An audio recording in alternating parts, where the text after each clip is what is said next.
okubakyalira nga avaayo. Of course abantu bategedde nti ali mu kitundu ekyo ne bakuŋŋaana bangi nga bwe kitera okubeera, n'atandika okufuluma. Kati abantu ne beeyongera bangi, poliisi n'amagye nga babaddewo awo nga balinga abamulindiridde, bategedde nti ali mu kitundu, ne batandika okuba tiyagaasi n'amasasi naki. Kakati omukka ogwo ogubalagala guyingidde ne mu mmotoka ye. Kati olw'embeera eyo ne discomfort n'afulumamu emmotoka ng'omukka gumuyitiriddeko, naye n'ogezaako okwengeginga abantu bano bannaye lwaki mweyisa bwe mutyo, kubanga nzize okukyalira mukwano gwange mukulembeze munnange ndi mukuvaawo, lwaki kale temuntemere ekkubo oba abantu bayitiridde obungi mpitewo ŋŋende. Kakati awo nga yakava mu mmotoka ye ku short range awo ne bamukuba kitiyagaasi kanisita nga kigenderere, nga bwemulaba ebifaananyi kiyuziza empale ne kigyokya ne kimuteekako ekiwundu ekinene. Abasawo batugambye nti eggumba eky'omukisa omulungi terimenyese naye nga likoseddwa. Ayina ebipapajjo bya tiyagaasi kanisita eno ebimuli mu mubiri, kubanga abasawo batulaze x-ray era ne batugamba nti agenda kwetaaga surgery okugyamu ebipapajjo bino ebimuyingidde mu kugulu.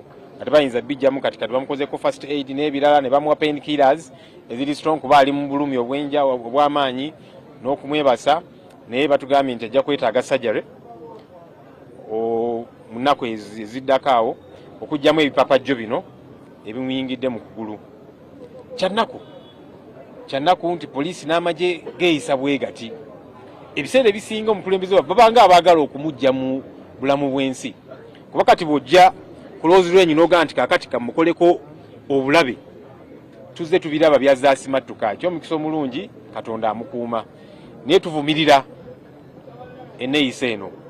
Ndabye statement ya poliisi, kubanga bafulumiza statement ku social media ne bagamba nti abadde ayingira emmotoka ye n'aserera n'agwa, kwe kufuna obuvune obwo. Neŋŋamba naye kale ne bw'oba oyagala kulimba mukko ng'oyagala kuwuddiisa abantu, teeka mukko ku bwongo, teeka mukko ku science. Naye n'ogamba nti abadde ayingira emmotoka ye n'aserera n'agwa wansi.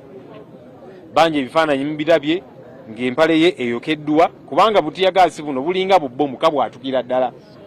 Kaakati bw'oba ogamba nti aseeredde n'agwa, ate ebipapajjo bya tiyagaasi kanisita ebimuli mu kigere ebiri ne ku x-ray byo bigudde, wabigudde mu bugwi. Kyannaku binyiiza, naye nga bw'obirowoozaako oyinza n'okubwatuka n'oseka n'oga abantu bano n'okutegeerera ddala tebakyategeera nti bw'oba oyagala kale okulimba obuzaabuzaamuko kale mu ngeri ya kinnasayansi. Naye beebowe bati oba oliawo enanga bonna bwazaabatendeka ne beeyalekayo.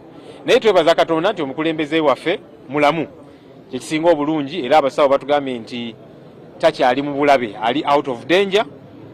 Abeebaza mwenna abamusabira, twongere okumusabira ayite mu mbeera eno yonna. Ali mu bulumi era nga bw'alindirira ne sajjaro eyo y'okugyamu ebipapajjo bya tiyagaasi kanisita ebimuyingiddemu, naye byonna ajja biyitamu, era tulina obukakafu nti Katonda amutaddeko omukono gwe, ajja bimuyisaamu byonna byonna.